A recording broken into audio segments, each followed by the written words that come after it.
You're gassing me up. You're gassing me up. I can't. I love it. I know. I had the same thing. I had Jose Fernandez, who's, the best. Yeah. I worked with at ESPN. He was like, "Oh, Lisa's the best." I was like, "Yo, when you were a baby is when me and Elisa met." Right. Yeah. That's so funny. Yeah, he reached out to me today. I'm like, I've known her for years. So anyway, I'm so happy you're here. Thank you so much for your time. I know everyone's excited to hear your story. So why don't you kick us off and tell us a little bit about yourself? I mean, sure. I'm just a girl from Oregon who grew up around sports and music and entertainment, with a family that went to football games and, played sports. And we didn't, we weren't the hiking, I grew up in Oregon, but we weren't the family that went on hikes or went skiing, we weren't the outdoorsy family. We were the sports and entertainment family. And so it is what I loved my whole life. And I was like, why wouldn't I do what I love? Right. So I played soccer my whole life. Was lucky enough to play quite competitively and with some amazing women and coaches. And while I was a student athlete at Oregon State, I met some of my best friends still to this day who played on that team, and also, the football and the basketball team. And I had a mentor that was my athletic director, and I was like, oh, sports. I want to do this, I'm kind of a leadership geek. I was kind of that girl that was in student government and did all the things. And I was lucky enough to kind of lead our student athletes at Oregon State and really learn the business behind sports at a very young age, to the point where I was, I think, a sophomore going into my junior year, and I was a part of the selection committee for our new athletic director. Wow. I learned really early how the pudding is made, so to speak, and where women are or aren't in that conversation, right? Whether that's around the decision-making table or as a candidate. Even also talking about diversity in candidates. I mean, this is 2002, right? So this is 18 years ago. Yeah. And I was really gravely disappointed in the female options as a female student athlete. And it was in that moment in time, I knew I wanted to be in sports entertainment, but I didn't know how. Yeah. And actually at that moment in time, I'm like, I'm going to be an athletic director. I could do this job. That's where I want to go. Obviously, I'm not an athletic director. But I will say it's always kind of been one of those guiding lights for me to say, oh, that could be my retirement plan. I could go talk to boosters and run an organization after I've done the other things. I always thought it was a great amalgamation of all the things I really enjoy, right? Which is young people, at that formation period of their life. Also business. I used to think altruistically about college sports. We all know now that there's business behind it. And then of course, the education and fandom and, all the things that go into college sports, I think is amazing and phenomenal. And the day you had to be an educator, you couldn't be a business person that went to work in that industry. Right. You had to kind of come up in it. And so that's shifted. So anyway, then fast forward 18 years, we're here today at this conversation. But I moved to New York. I ended up getting an internship with the New York Knicks and Liberty and fell in love with the city. And there went my college. I guess there's my college friends. No disrespect to St. John's or Fordham, but not the biggest college, programs, or NYU, mind you. My no disrespect, Zell, don't hate me. My someone who works with me is she just graduated NYU. She was on the volleyball team. So again, no disrespect. Sorry, but anyway, I love New York, and I said, well, what and however I can be here. And that's how we met. I was lucky enough to get an opportunity to work at the Garden with the teams there full time, during a very interesting period. That was 2004 to 2007, and worked for some amazing women. Anuka Brown Sanders was running the marketing team at the time. And I left there and went and worked for Soccer United Marketing and Major League Soccer underneath Courtney Carter. Again, had the pleasure of working with and by a phenomenal female. In and around that time, I got really involved in women in sports and events in WISE. And Sue Roden and Jen Miller and Ernestine and you and so many amazing women were a part of my formation as a young woman and a young woman in business. I remember vividly you put on a conference, I think it was in Brooklyn, a Latina in business. Yeah. I forget the name of it. What was the name of it? It was Hispanic Sports Summit, and it was actually at NYU. Yeah. I remember the table. It was like one of those visceral memories I have. Yeah. And I was like, I like her. She's a doer. Yeah. She does things. You know, she doesn't just talk about doing things. She does things. And from that day on, I was like, I want to know her. And I had the opportunity to work in business development on both of those times. So in the Knicks and in MLS, I was in the business development capacity, right? Driving revenue and commercial revenue and partnerships. I then went over to ESPN in a more of a marketing capacity, but very tied to ad sales, where I met Jose, who I mentioned before, and worked with amazing women again, and Carrie Brzezinski, for people who know that name, other women, Trisha Betron and Day Dramatic, and obviously men as well, Sean Hanrahan and Wendell Scott, and some amazing individuals that I've had the honor to work with. And it was a group called Co-Marketing at the time, but then Creative Works. So I got to, marry storytelling with advertisers and create really innovative campaigns. And then I flew out to LA and, picked up a phone call from CAA, and I realized I was very honored to get that call. And after 8 months of convincing, I took the jump and became an agent at CAA. Amazing. Yeah, and I became an agent representing sports broadcasters and non-scripted talent, of which I worked with. And at that point, then 3.5 years after that, I during that time, I transitioned into kind of digital and emerging media and talent.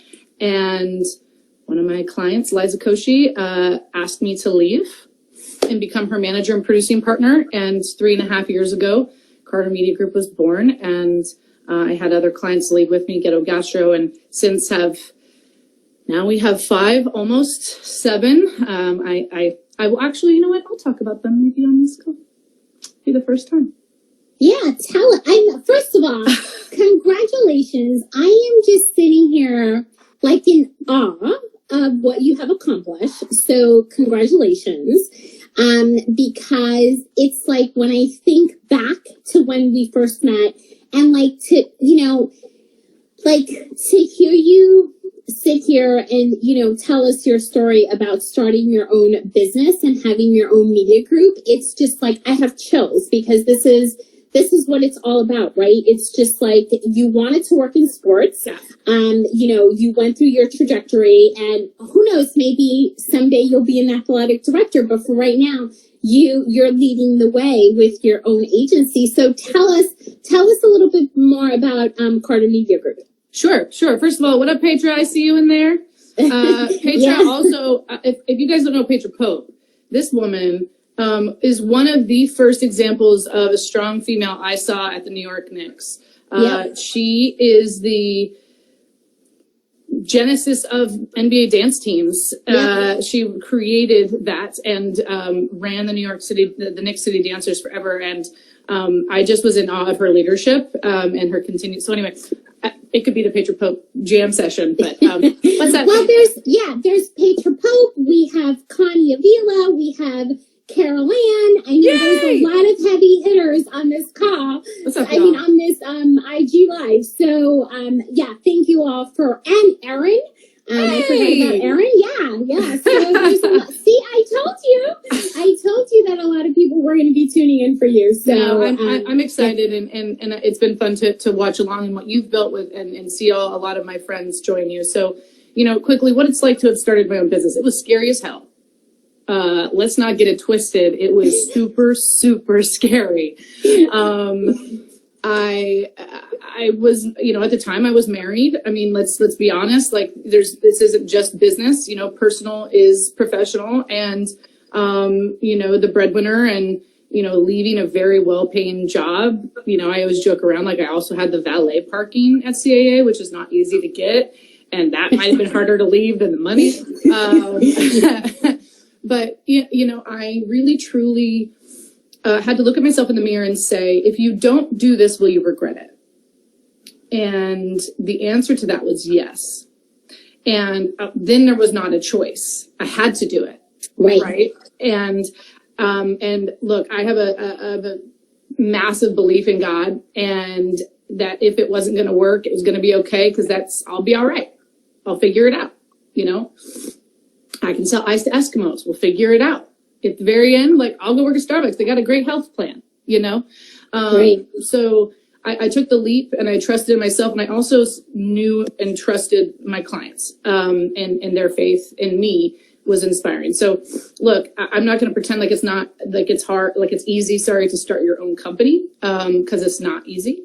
And, I've had to kind of shift my business structure along the way, but there is such an important, I want to put some emphasis on your network that you create, and for the people listening, and is that I could not have done this without the tribes around me and the people, my champions, my peers, my family and friends, to just say, hey, can I, if I do, can I help, will you help? Like, I didn't have to ask. Everyone offered, right? And like, that to me was maybe the most rewarding, right? Right. It wasn't, and yeah, I took more than a 50% pay cut. Right. And that was scary. And I had a significant amount of debt to pay off. And in the period of 3.5 years, I've gotten divorced, and my life has significantly changed for the better. I will say I'm very lucky to be where I am and have the clients and the friends and family around me that I do. But I will say it's not for the faint of heart.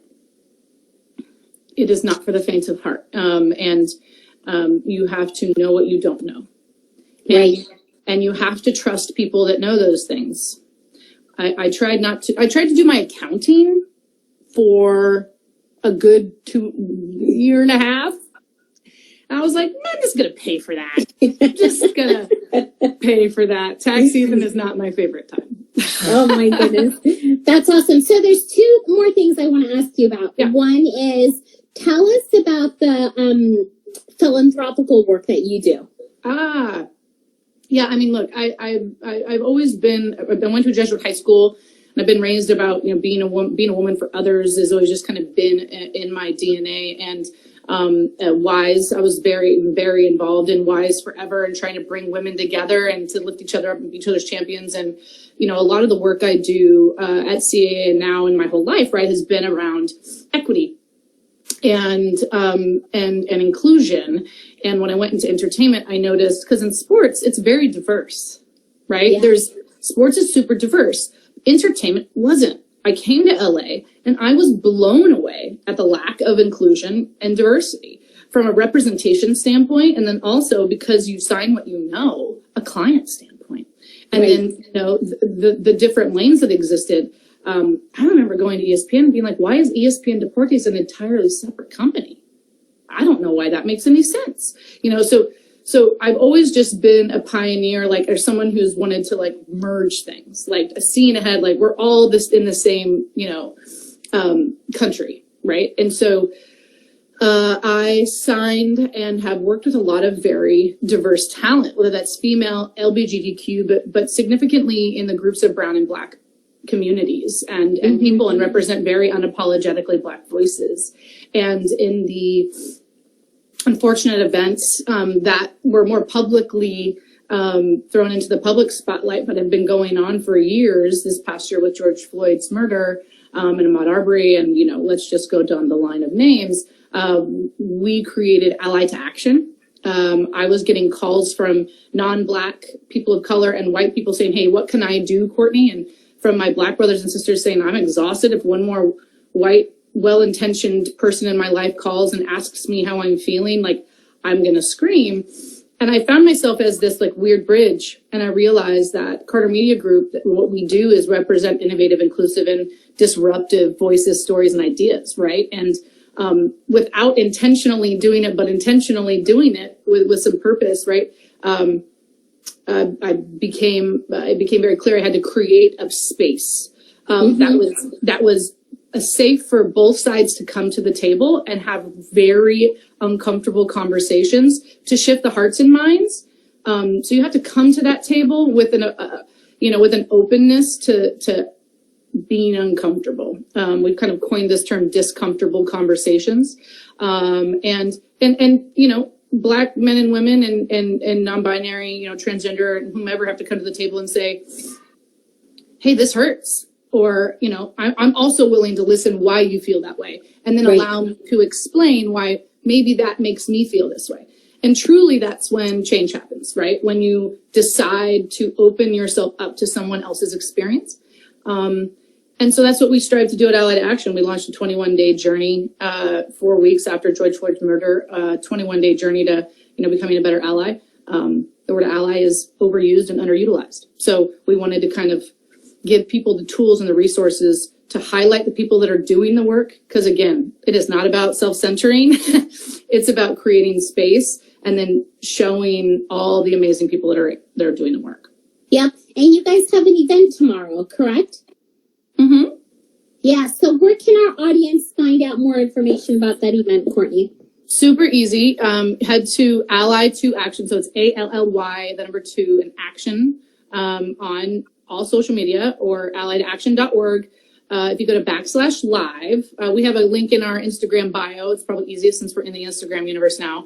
You can then add it to your calendar. But tomorrow's a roundtable. We do these big roundtables every so often, and it's about the power, promotion, and protection of Black women in America. And so, this is an amazing audience. I hope people join us. We have Dylan McGee, who's the co-founder of Makers Women. We have Elsa Marie Collins, whom is a co-founder of She Se Puede, which got out the massive Latino vote this year.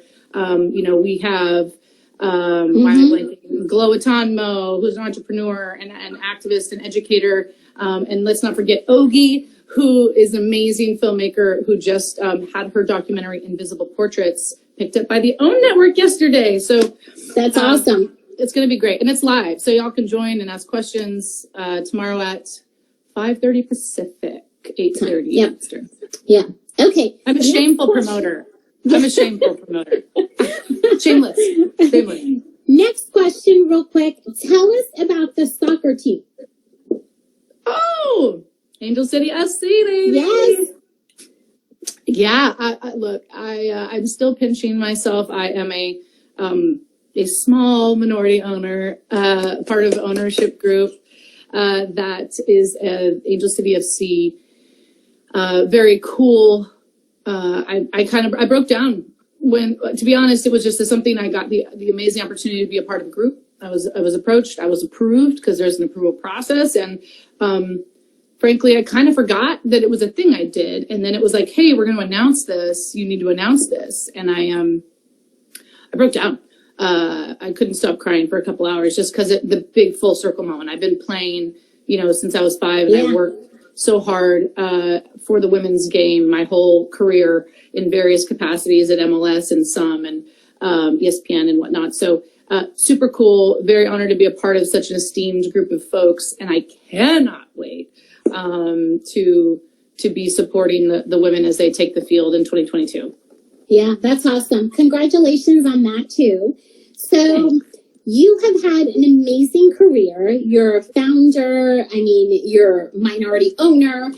Tell us your 3 career insights that we can take away today. I'm already inspired. So I'm like, it's just like, okay, like your story was so inspirational, but what would be your 3 career insights that you would share with our audience today? Sure. The first one that comes to mind is to be politely persistent. I think a lot of people, more predominantly women, forget that it's okay to keep knocking on the door. Now, if the door doesn't open, find a new door, right? Or go around it. But don't walk away from it. So then I would maybe go into my next kind of thing is And I learned that from sales. I started in sales, right? So I had to call and email and find creative ways to get people to engage with me, to, you know, buy the Knicks when no one wanted to talk about the Knicks, right? And so I would say politely persistent. Then I would say find elegant solutions before freaking out about problems. The more you can, as an employee, as a leader, I've found if there is a challenge or a problem, really try to take a step back, identify it, kind of gameplay it a little bit. If people haven't watched, Queen's Gambit yet on Netflix, look at the chessboard, right? Like, see the moves, and then come to your employer and manage up and say, hey, so this has happened. I've played the game a little bit. Here's the options I think we should do, but here's the options we could make. I think we should do this. What do you think? Right? Coming to your leader or your manager with solutions. Awesome. Do that. And then don't forget to do that for yourself. Because I think I forgot that every once in a while. So I would say politely persistent. I would say, find elegant solutions to challenges. And then I would say, find your purpose and your passion and implement that in your everyday work if you can. There are ways in which to serve yourself and your soul in what you do every day. And that doesn't mean if your soul is painting, you have to quit your job and become a painter, right? It's truly like find something in your job that you can apply that to. Maybe you can create a painting club or a group, right? But like, what is your true purpose? And I think I have a dear friend, his name is Jay Shetty, and we were on a walk the other day, and he said to me, Courtney, you're truly an activist. You've just found a way to put your purpose into your passion, which is sports, entertainment, and storytelling. And I was like, yeah, oh, that's cool. So trying to find what your purpose is. And for me, it's people, right? It's like equity. It's those kinds of things. And, my passion is like sports entertainment. So trying to put those in one place, for me, I'm living my dream, I don't sleep a lot, but I'm living my dream. So I would say those two things. I love it. Persistent, find elegant solutions before freaking out about problems. And if you can, identify your purpose and your passions and integrate them in what you do every day, just a little bit, if not as much as you can. Yeah, that's awesome. Well, thank you. This has been a great conversation. Truly inspiring. I want to sit here and talk to you about you. That's what I want to do now. Yeah, no. This is about you. This is about you, sister. This isn't about me. I'm providing the platform for people to tune in and to be inspired and, to just say, I can do that too. So, this has just been amazing. And I'm like so inspired. I'm like, okay, I have to kick ass the rest of the afternoon. And you will. We're snapping for that. Thank you so much for your time. Thank you everyone for watching and for tuning in. And we will see everyone here on Thursday for our next lunchtime conversation. Thank you again, Courtney. Congratulations. Thank you guys. Okay. All right. Bye-bye.